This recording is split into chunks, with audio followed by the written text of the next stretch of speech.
Buenos días. ¿Os ha dado tiempo a leer los aforismos de Heráclito? ¿Habéis visto que tienen todos en común, quitando el primero y el último, y quizá alguno por el medio?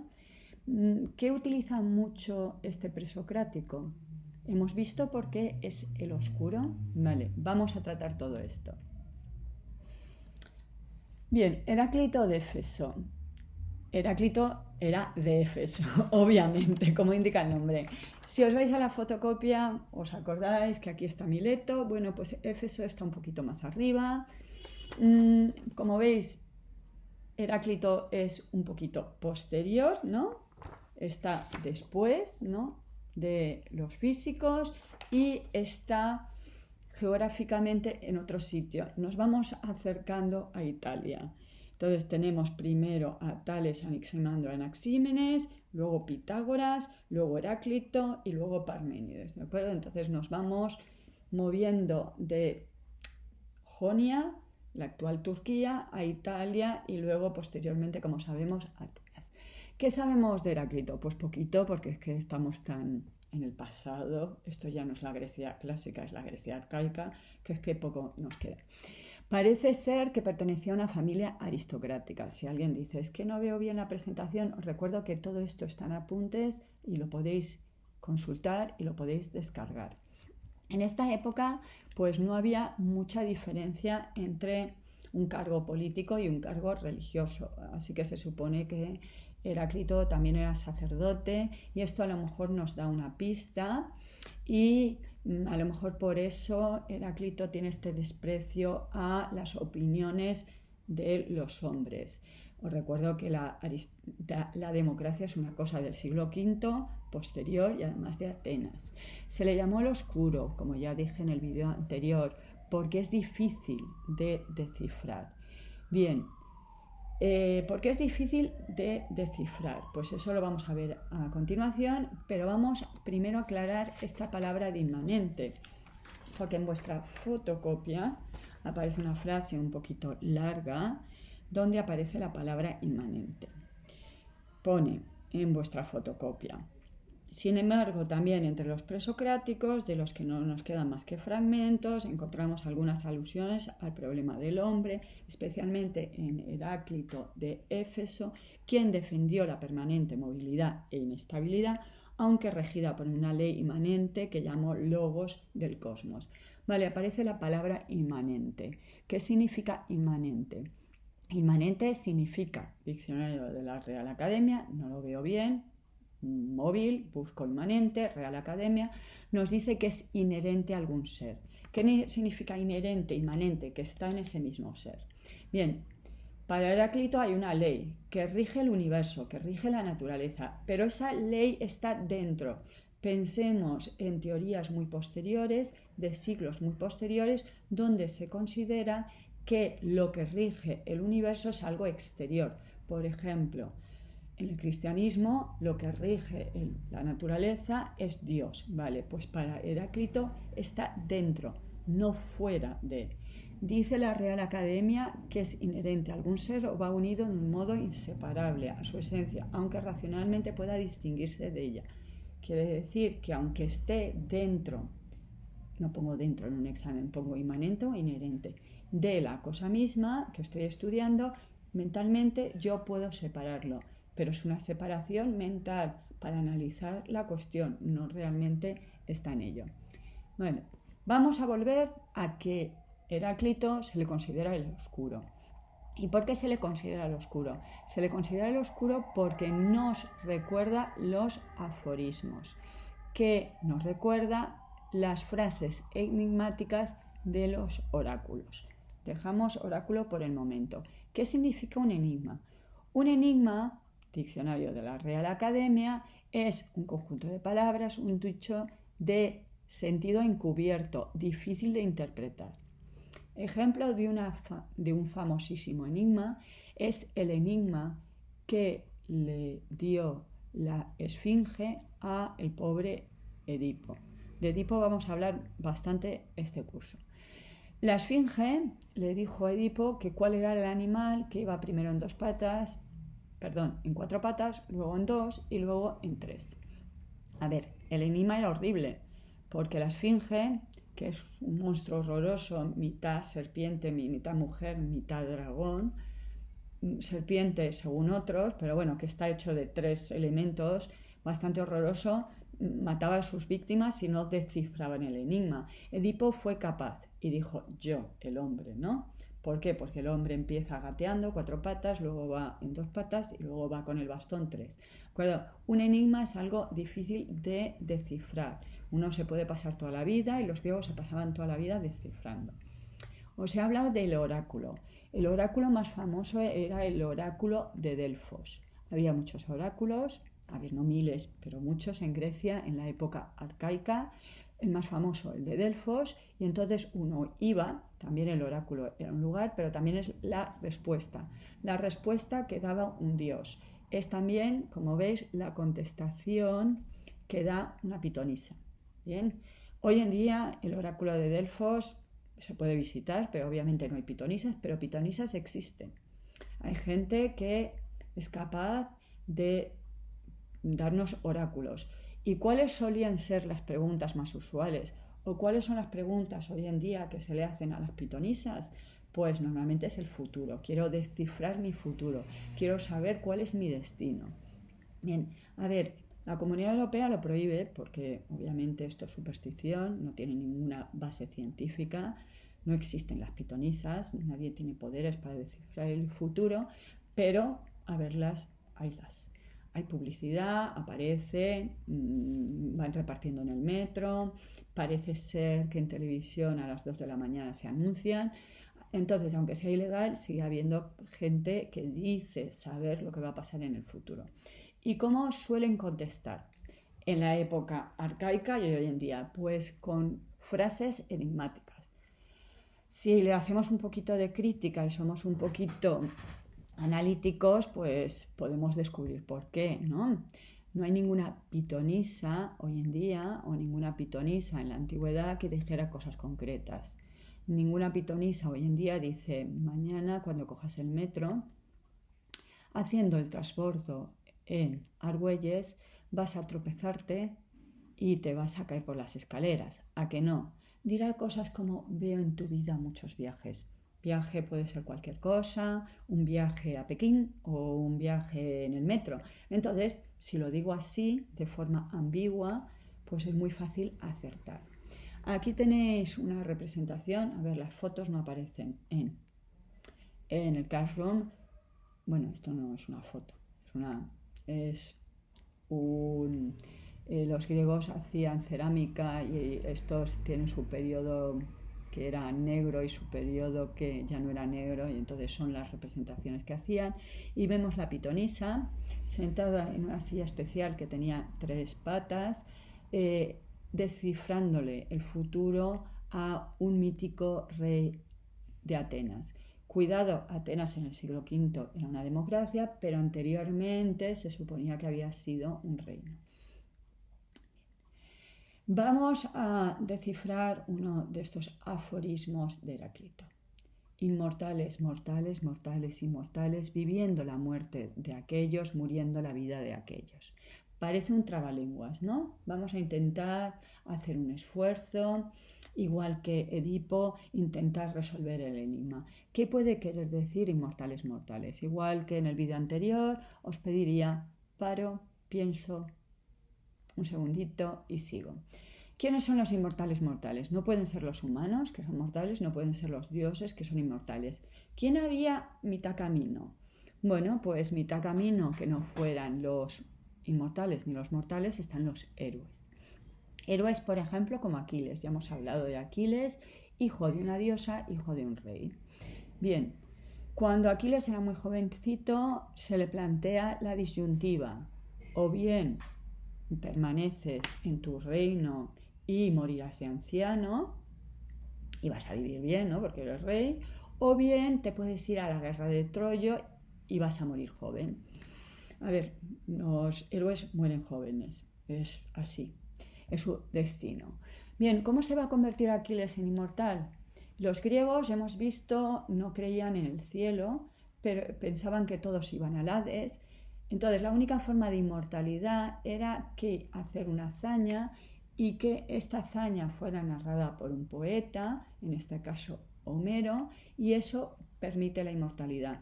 Si hoy sabemos de Aquiles es gracias a Homero y podemos recitar canta, oh diosa, la cólera del peli de Aquiles, cólera que mal haya, ta ta ta ta ta ta. Sabemos las batallitas de Aquiles gracias a Homero. A ver, hoy en día seguimos igual.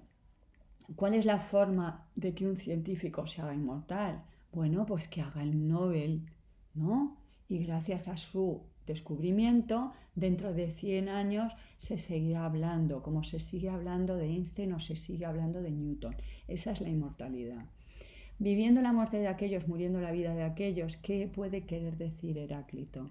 Puede querer decir que en esa época arcaica, no clásica, no la Grecia de Platón, Aristóteles y Sócrates, sino la época arcaica donde había reyes, Homero y señores como Homero, los aedos, iban a las cortes y narraban, por ejemplo, las hazañas de Aquiles, y los jovencitos de la nobleza que decían, yo quiero vivir la muerte de Aquiles, quiero ser como Aquiles, yo quiero morir la vida, porque la vida de un héroe es morir, no hay otra cosa.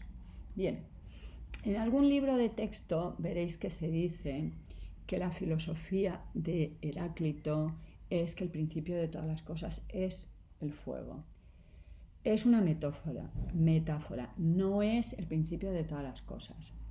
El fuego como metáfora de algo que arrasa y transforma.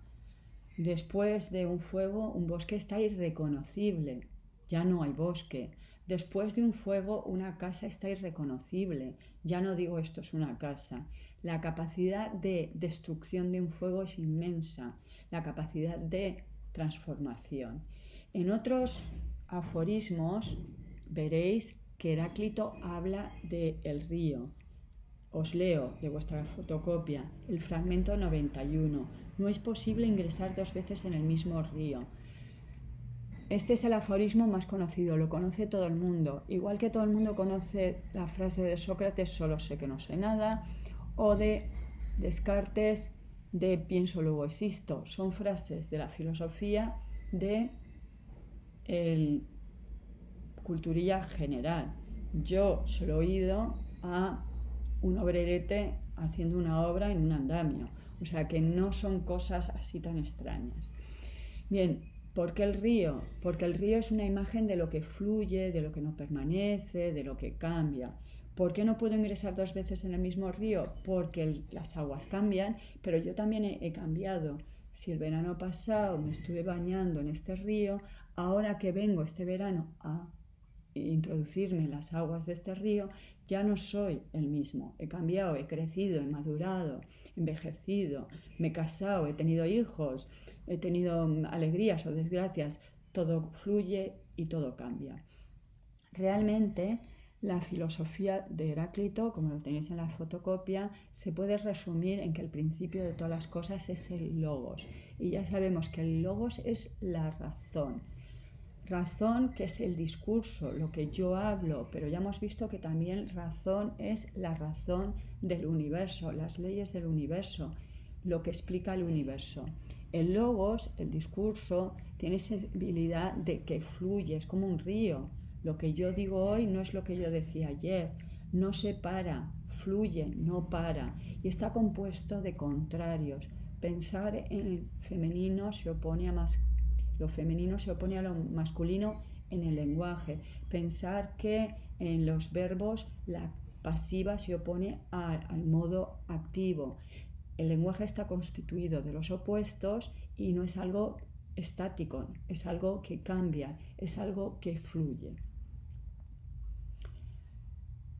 Podemos decir, por lo tanto, que lo que caracteriza la realidad para Heráclito es el movimiento, es el cambio. Por eso os pedía que leyerais los aforismos. Veréis que en prácticamente todos aparecen los contrarios, los opuestos, las contradicciones, justicia, injusticia, arriba y abajo, viviente y muerto, despierto y dormido, joven y viejo, bueno y justo frente a lo malo y lo injusto. Entonces, Heráclito está constantemente hablando de los opuestos. Por eso dice otra metáfora que la guerra es el padre de todas las cosas. En una guerra se da la unión, en el sentido de que todos estamos luchando, no estás en la guerra mirando por la ventanita y sacando el móvil a ver quién te llama, ¿no? Vale, estamos todos en una, pero la guerra se hace en opuestos. Hay bandos opuestos, los aqueos y los troyanos, recordando a Homero, los que morirán y los que vivirán, los que acabará el día siendo libres y los que acabarán siendo esclavos. Entonces se dan los opuestos en esa unidad, pero no es una unidad armónica, no es una unidad como la que nos decía el presocrático que vimos, nos acordamos el segundo, ¿no? Ese orden que se sucede por disposición del tiempo, no, es la lucha y la contradicción. ¿Cómo decimos esto para que quede bonito en un examen? Solemos hablar del devenir. La palabra devenir es un galicismo. Como veis, diccionario de la Real Academia viene del francés, devenir. Es una palabra bastante reciente. Es un calco, por lo tanto, del francés. En francés, en holandés, en italiano, para decir 3 idiomas que sé, pero sé que en otros más, tienen este verbo y es un verbo normal y corriente, se usa todos los días. En castellano hay la distinción entre ser y estar, pero en francés, en holandés, en italiano se distingue entre ser y devenir. Como no todos estudiáis francés, pongo un ejemplo del inglés. Es to become. No es lo mismo yo soy médico que yo estoy estudiando medicina en tercero de carrera y voy a llegar a ser. ¿De acuerdo? Voy a llegar a ser algo. Estoy en el proceso, estoy en el cambio, estoy en ello. Si veis, segunda acepción, la realidad entendida como proceso-cambio y se opone a ser, proceso mediante el cual algo se hace o llega a ser. Por eso normalmente oponemos la filosofía de Heráclito, el filósofo del devenir, a la filosofía de Parménides, el filósofo del ser. La filosofía de Heráclito, por lo tanto, es la filosofía de los contrarios y no de la armonía. ¿Por qué Heráclito es tan importante? Heráclito es muy importante por 2 cuestiones. La primera es que él va a establecer que mi racionalidad se corresponde con el mundo.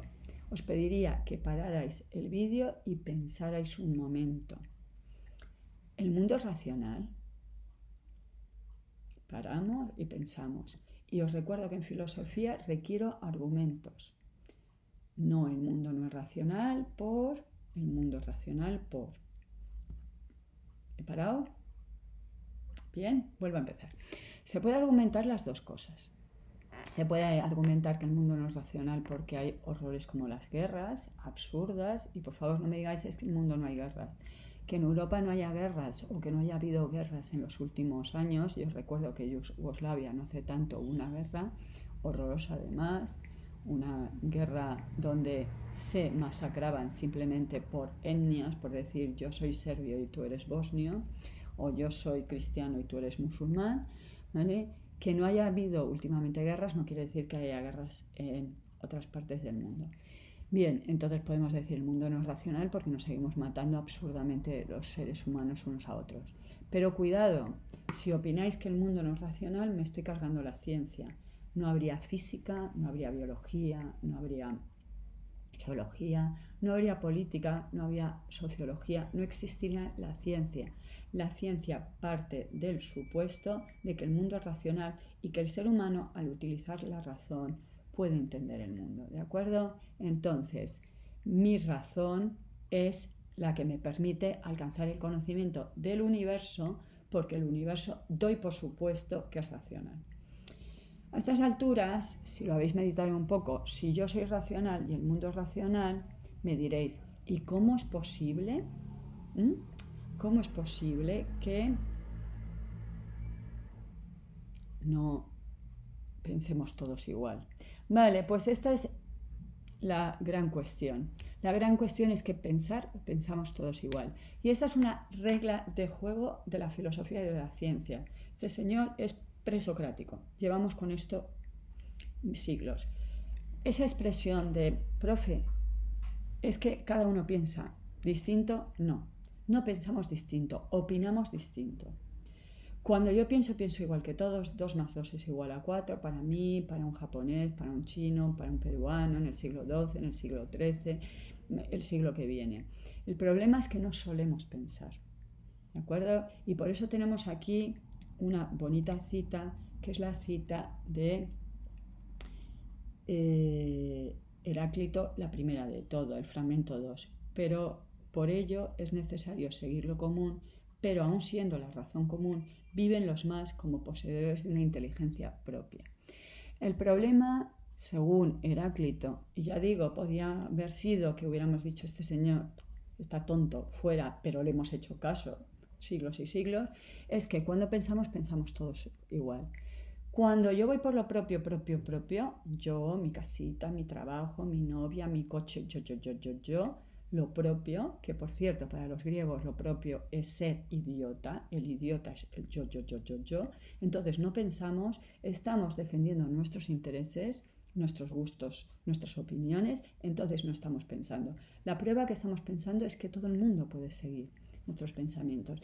De ahí que yo insista que en clase no digáis, profe, yo opino, o profe, yo pienso, o profe, yo. Cuando pensamos todos igual. Y en un comentario, un examen de filosofía, no se piden opiniones personales, se piden razonamientos que pueda compartirlo todo el mundo. Entonces, el problema es que nos negamos a pensar, nos limitamos a opinar, a defender nuestras opiniones, nuestros gustos. Somos incapaces de seguir lo común y nos quedamos en lo particular. Para terminar, vamos a leer la última frase. La verdadera naturaleza gusta de ocultarse. Curiosamente, Parménides y Heráclito se oponen. Curiosamente, son 2 autores muy distintos. Resumiendo, Heráclito, el filósofo del devenir, Parménides, el del ser. Pero tienen algo en común, algo que tendrán todos los presocráticos, algo que tendrán todos los filósofos, y es esta idea de que la verdadera naturaleza, es decir, la realidad, lo que existe, de lo que trata la filosofía, el ser, es algo que requiere esfuerzo. Las apariencias engañan. Pensar que todos ellos nos van a decir que la verdadera realidad no es obvia, no la veo, no está enfrente. Si yo digo el agua es el principio de todas las cosas, no estoy viendo agua, estoy viendo árboles y estrellas y humanos. Si yo digo que los números son la esencia de la naturaleza, los números no corretean por la calle. Si yo digo que el logos es el principio de todo, obviamente no es aquello que yo perciba. Si yo digo que el ser es único, eterno, inmutable, como dice Parménides, obviamente eso es algo que me dice una diosa, no es algo que yo vea ni toque. Entonces, aunque sean muy opuestos, algo tienen en común y esta frase de Heráclito lo resume. La verdadera naturaleza gusta de ocultarse es que la verdadera realidad o la esencia última del cosmos, del universo, no es algo que yo pueda percibir a simple vista y por lo tanto tengo que hacer un trabajo intelectual que me permitirá captar esa esencia, esa naturaleza que está oculta a la mayoría de los humanos, como diría Heráclito. Hasta luego, nos vemos.